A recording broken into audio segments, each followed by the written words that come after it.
నమస్తే, నేను మీ మాధురి. ఈ రోజు మనతో పాటు స్టూడియోలో ఉన్నారు విశ్వక్సేన్ గారు, న్యూమరాలజిస్ట్. నమస్తే సార్. నమస్కారం. ఓం శ్రీ గురుభ్యో నమః.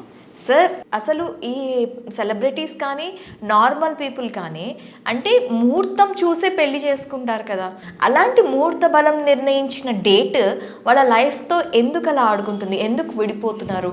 మ్యారేజ్ లైఫ్లో ఎందుకు వాళ్ళు సెటన్గా ఉండలేకపోతున్నారు? పెళ్ళైన తర్వాత ఆ నూతన వధువరులు లైఫ్ని చాలా సంతోషంగా గడపాలని కోరుకుంటారండి.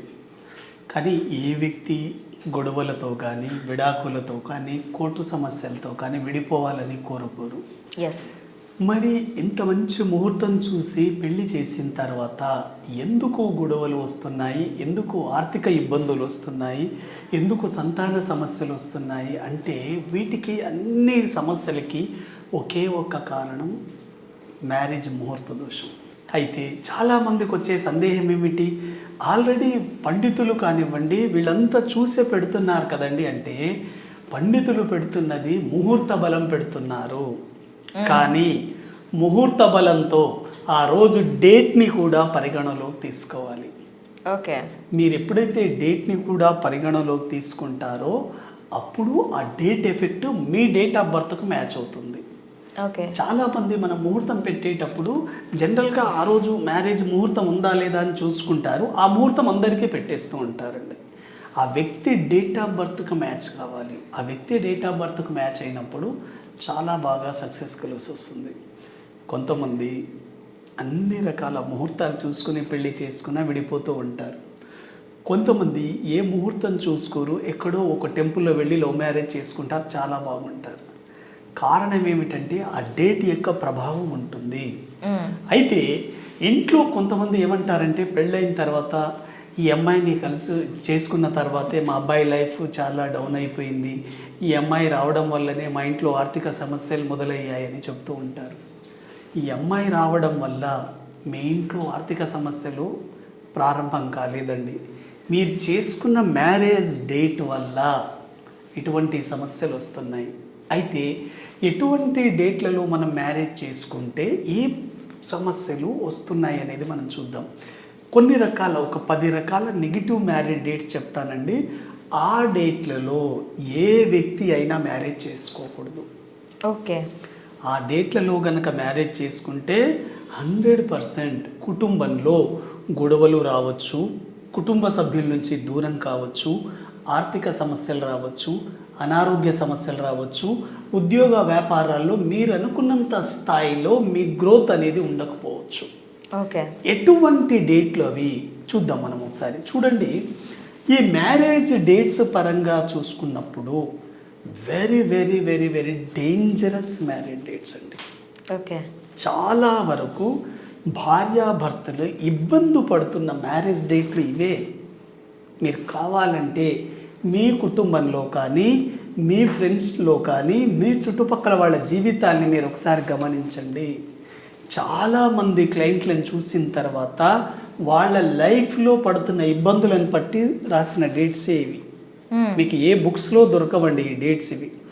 కాబట్టి ఎందుకు ఇలా జరుగుతుంది అంటే, ఏ వ్యక్తి date of birth, marriage date of birth, marriage చేసుకున్న డేటు 4/3/22/31 కనుక అయితే ఇటువంటి వ్యక్తులు భార్యాభర్తలు ఎప్పుడు గొడవ పడుతూనే ఉంటారు.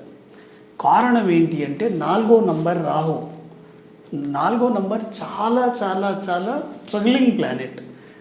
డిలే, డిస్టర్బెన్సెస్, హార్డ్ వర్క్స్ ఇవన్నీ మ్యారేజ్ తర్వాత ఇలాగే ఉంటాయండి.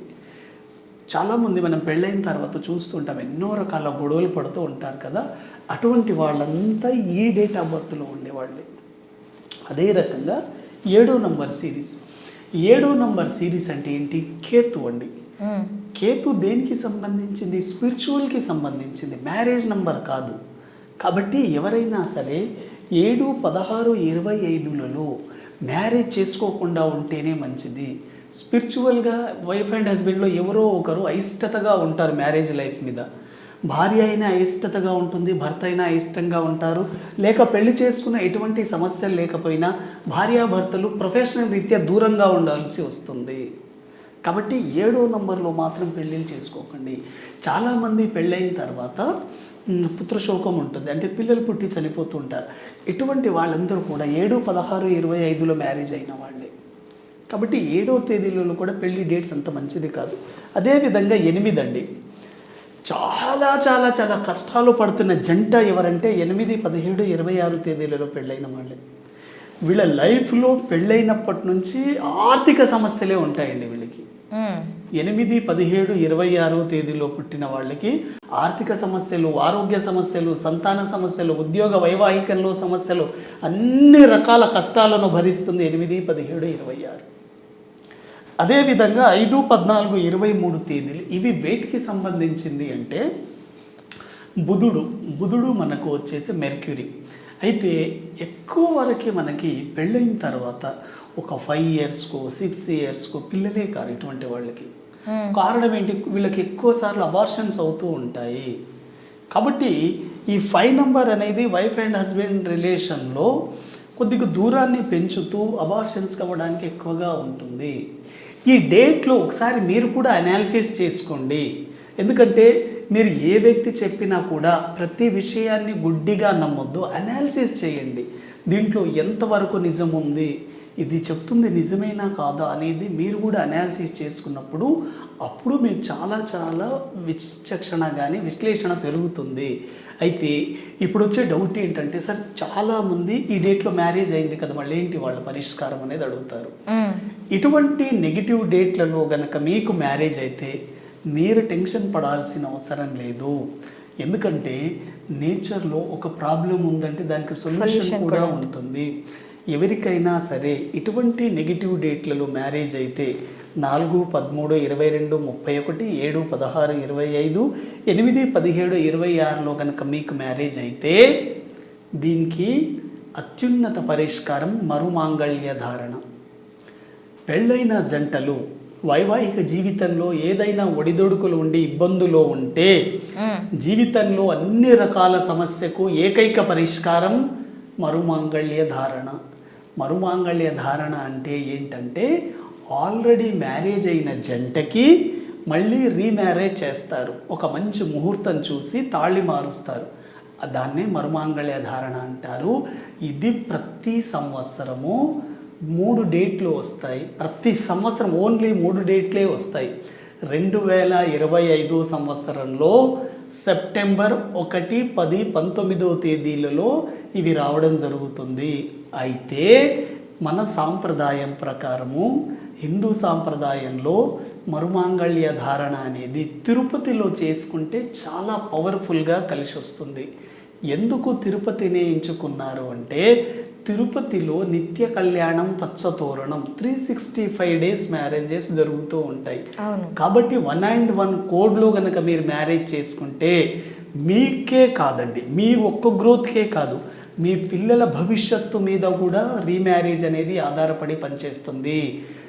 చాలా వరకు పిల్లలు ఇంకా సెటిల్ కావడం లేదు, పిల్లలు ఇంకా ఉద్యోగాలు రావడం లేదు, ఇంకా పెళ్ళిళ్ళు కావడం లేదు అంటే వాళ్ళ తల్లిదండ్రుల యొక్క మ్యారేజ్ డేట్ వీళ్ళ జీవితం మీద ఎఫెక్ట్ చూపిస్తుంది. కాబట్టి ఎవరైనా సరే భార్యాభర్తలు ఇటువంటి నెగిటివ్ డేట్లలో మ్యారేజ్ అయి ఉంటే మీ పిల్లల భవిష్యత్తు కోసం, మీకు రాబోయే వారసత్వం కోసం రీమ్యారేజ్ చేసుకొని చూడండి. Very very successful. ప్రతి సంవత్సరం మేము తిరుపతిలో చేస్తామండి మ్యారేజు. ఎవరైనా మ్యారేజ్ చేసుకోవాలనుకునే వాళ్ళు 2025లో సెప్టెంబర్లో ఉంటుంది. కాబట్టి ముందే మీరు కన్సల్ట్ అయితే 100% దీనికి సంబంధించిన విధి విధానాలు మీకు తెలియజేయడం జరుగుతుంది. సార్ హిందువులు కాబట్టి తిరుపతిలో చెప్పారు, క్రిస్టియన్స్ కానీ ముస్లింల పరిస్థితి ఏంటి అని అడుగుతారు. క్రిస్టియన్స్ ఉంటే మీ చర్చిలో మేము చెప్పే సమయానికి చేసుకోవచ్చు. ముస్లిమ్స్ అయితే మీ ఇంట్లో ఉండే మీ మత పెద్దను పిలుచుకొని కూడా చేసే ప్రాసెస్ కూడా మేము చేస్తాం. ఇలా మీ సాంప్రదాయాన్ని బట్టి ప్రతి ఒక్కరూ మరుమాంగళ్య ధారణ చేసుకోండి. 100% ఇటువంటి నెగిటివ్ డేట్లలో మ్యారేజ్ అయినా కూడా ఎవరు భయపడాల్సిన అవసరం లేదు. Okay sir, thank you very much.